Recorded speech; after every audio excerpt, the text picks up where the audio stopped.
Shida kwamba yani kuna vitu mnafungwa kusema vikiwa mahakamani, kwamba hamtaki kusema chochote kwa sababu mahakama ndio inayotoa haki kujua kwamba huyu mtu ana makosa au hana makosa. Kwa hiyo ukilizungumza jambo ambalo liko mahakamani na wewe unaingia kwenye nini sasa? Unaingia kwenye makosa kwa sababu umelisema. Ila mi niseme kitu kimoja tu kwamba tumuombe Mwenyezi Mungu nchi yetu ipite katika amani. Tusiingie katika swala la uvunjifu wa amani kwa sababu ni swala zito sana.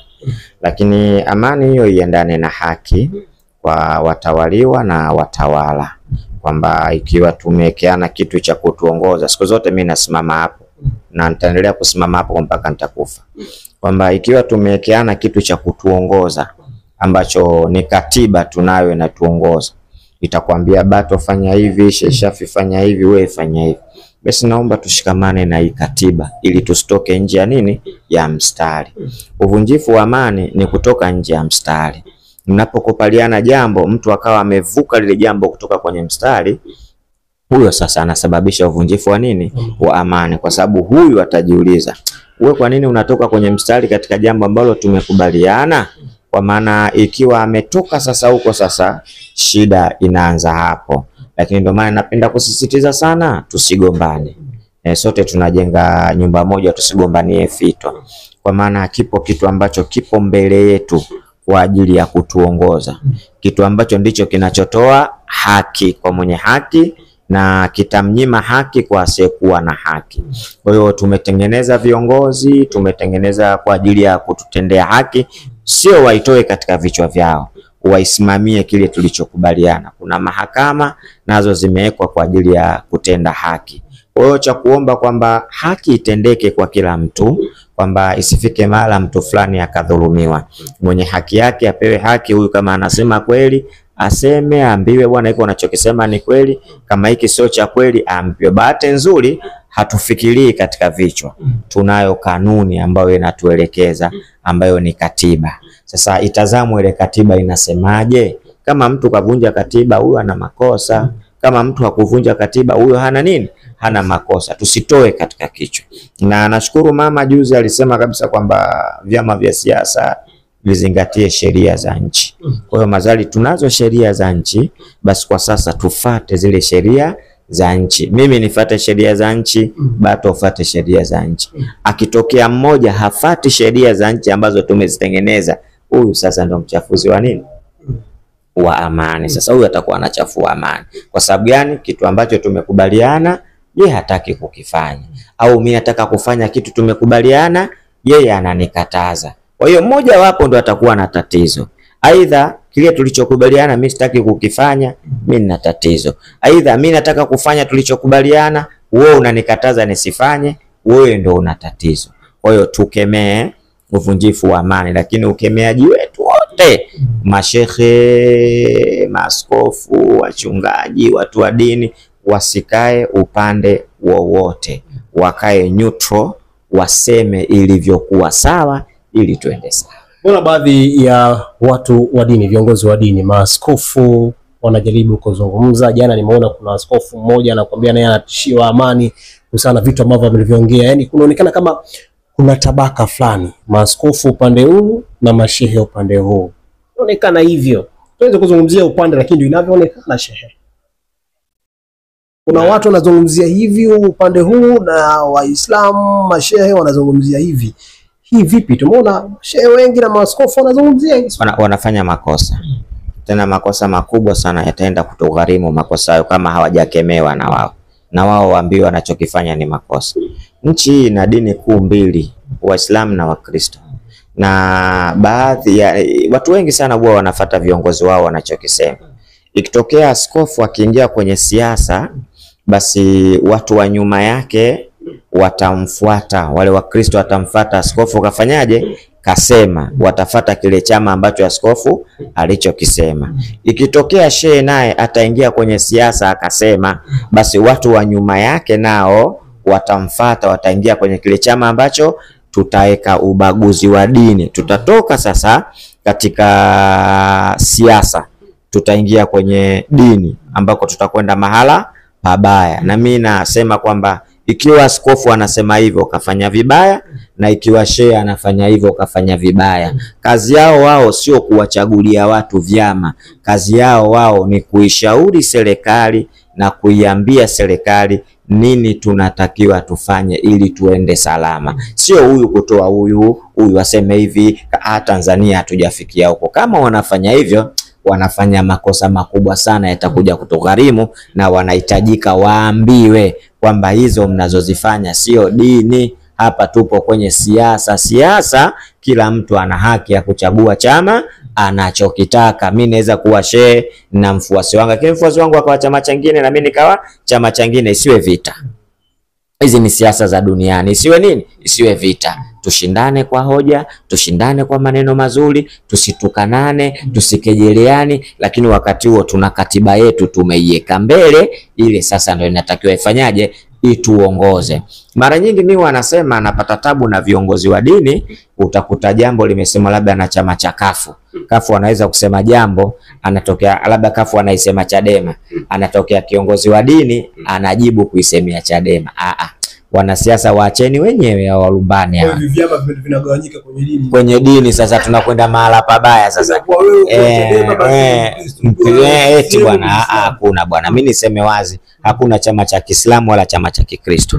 Vyote ni vyama hivi vya siasa tu. Ndio maana hakuna chama cha kubatizana wala chama cha kusilimishana. Huyu anaweza kuamua kwenda chama hiki isiwe sababu, huyu akaenda chama huko isiwe sababu. Muislamu anaweza kuwa Chadema isiwe sababu, au mtu wa Chadema Mkristo anaweza kuwa chama cha hicho, kwa sababu hakuna vyama hapa. Anaweza kuwa CCM, anaweza kuwa, yani vyama vile, kila mtu ana uhuru wa chama anachokihitaji. Vyama hivi sio dini, tusiwadanganye watu. Leo inafika mahala tunadanganya wananchi kwamba chama fulani cha Kiislamu. Hakuna chama cha Kiislamu, hakuna chama cha Kikristo. Wewe angalia hoja unazoziona zinakufaa, kwa sababu huu ndio utaratibu tumeweka wa vyama vingi. Kwa hiyo kila mtu ana haki ya kuingia chama. Hatupiganii dini wala sio dini. Tena narudia tena, vyama sio dini. Mtu anaweza kwenda chama chochote anachokihitaji mwenyewe, ikiwa katosheka na kile chama, sera zao. Akiona chama hiki kinapinga imani yangu, ruhusa kutoka.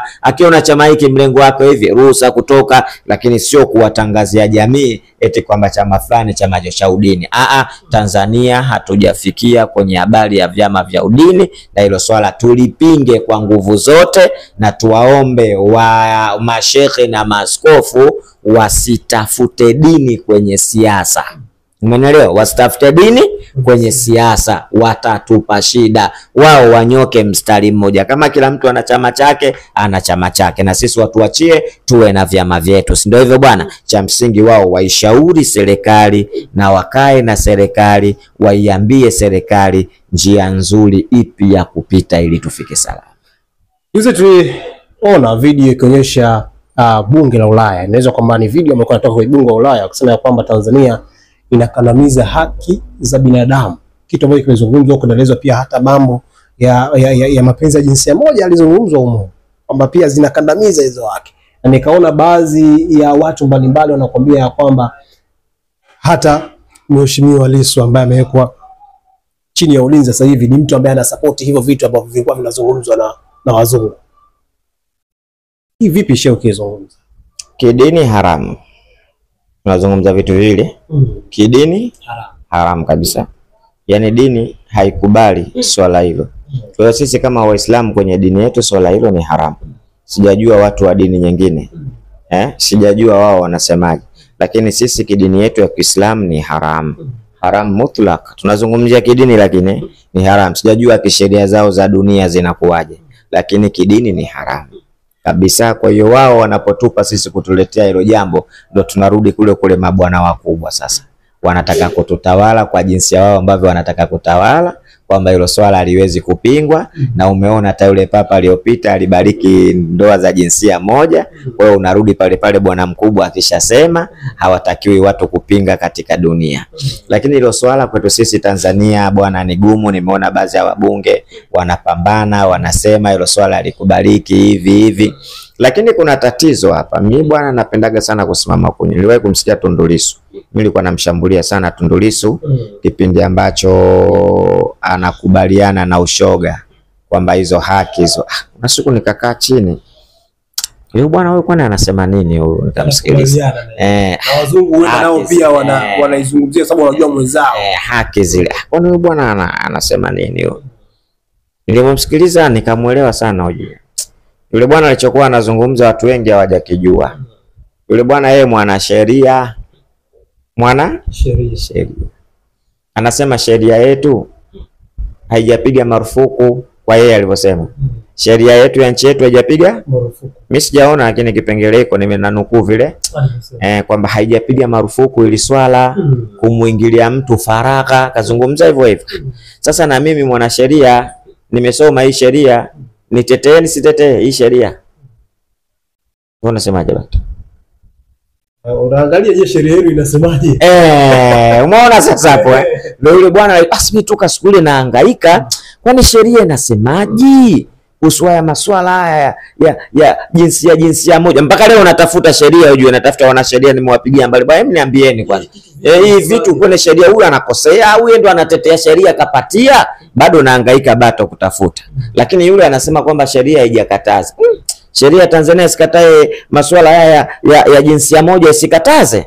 Sasa kama sheria tunayo, sisi hawezi kutupangia, wanatupangia vipi wakati sheria yetu sisi tushaipanga? Kwamba ili hatutaki si sheria yetu. Sasa kama sheria hamna ndio tatizo sasa. Kwa nini wale waseme eti haki za kibinadamu? Kwa nini waseme hivyo? Ina maana sisi hatuna sheria hiyo? Hapana, mimi nadhani sheria hiyo tutakuwa nayo. Lakini kama hatuna basi tuna tatizo. Kwanza tutengeneze hiyo sheria ili tuweze kuwakamata labda watu wanaofanya matendo ya jinsia moja. Kwa hiyo shida hapa ni sheria ambayo na mimi naiona nahangaika bado kutafuta sheria. Kama kuna mwanasheria anaweza kuniambia tuna kipengele chochote sisi cha sio dini. Bwana Bato nielewe, sio dini. Sio dini, dini shakataza sheria za nchi. Watu wanakuja juu kwamba wanakuambia ruhusu, mbona ana shida, ameruhusu, yani anakubali, ana support vitu ambavyo vinazungumzwa na wazungu. Sasa yule shida yake moja hivi ambayo mimi nimemsikiliza, yeye anasema anatetea sheria. Ya kwamba kama sheria ingekuwepo haitaki kwenye nchi, yeye asingekubali. Mimi ndio siku nikaa chini nikamsikiliza. Bwana ongea maneno magumu huyu. Yaani hapo sasa ndio natafuta hiyo sheria ipo au haipo. Ndio natafuta. Sasa nikipata tambia Lissu wewe unatupoteza kwa sababu sheria yetu ipo, hii vitu haitaki. Kama wewe mwanasheria unatakiwa ukubaliane na hii sheria. Naisaka sana. Na naomba wanasheria wanisaidie, wanasheria kwamba mimi nataka niiseme vizuri kabisa hii kwamba wanisaidie kunipa hii sheria. Inawezekana yule Lissu hayupo sawa lakini sheria iko wapi sasa? Je, sheria ipo? Sisi dini yetu imekataza. Kidini tumekatazwa, halikubaliki ile jambo, lakini je kisheria za nchi zikoje? Ndio swali langu hilo tu bwana bana. Ndio swali la Sheikh Shafi, anakuambia kidini imekataza, je kisheria za nchi inasemaje? Bwana Sheikh, labda tuame hapo kidogo. Mwamba. Okay. Kuna sheria za nchi na sheria za kimataifa. Labda hao wabunge wa nje wanatumia sheria za kimataifa. Ndio tunahitaji zote tuzione kwa sababu nchi zinaendeshwa na katiba yake. Nimesikia wabunge wanasema sisi hatutawaliwi na wao. Sisi tutataliwa na katiba yetu ya Tanzania. Kwa hiyo sasa utatuambia katiba yetu ya Tanzania inakubali au haikubali. Basi ndio jingine hakuna hilo. Wanakubali au haikubali. Na labda upande mwingine Sheikh Shafi anasema anaitafuta sheria inasemaje. Lakini vile vile kwenye kidini kwamba dini yetu imeshakataza. Allah Subhanahu wa Ta'ala hilo jambo ameshalikataza. Je, endapo Sheikh Shafi yeye msimamo wake kwamba sheria ataiangalia na atagundua na hicho kipengele kipo, kama atakiona kwamba kipo, kwa upande wake kama Sheikh Shafi msimamo wake ukoje katika swala hilo? Msimamo wako wewe? Mimi msimamo wangu wa dini, kwamba iko kitu Allah akakikataza. Ungekuwa mwanasheria sasa wewe. Na siwezi kusomea sheria mimi. Hizi sheria za kikhulafi hizi. Ungekubali? Sasa hapo ndio shida. Mimi nisingekubali. Na hiyo sheria bwana mimi ningeipiga vita mpaka sheria nchi umeapishwa kwa mwanasheria. Mimi ningeipiga vita hiyo sheria mpaka itolewe. Nisingekubali. Lakini kidini yangu mimi nafuata dini yangu, sikubaliani na hilo.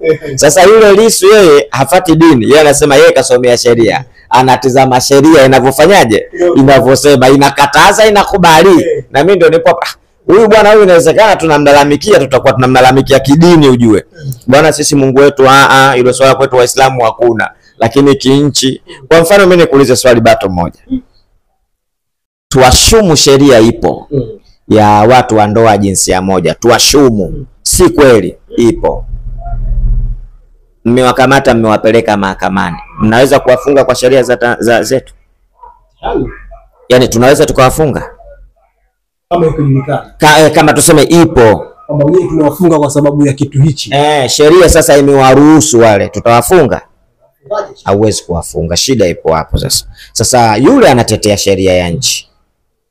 Kidini sisi Waislamu hatuwezi kukubaliana hata kama sheria hiyo ya nchi ipo, lakini kwetu sisi Waislamu hatuwezi kukubaliana na hilo jambo hata siku moja. Lakini wale wanaojifanya wao wana sheria za nchi, wanaongoza kupitia sheria za nchi, ili swala vipi?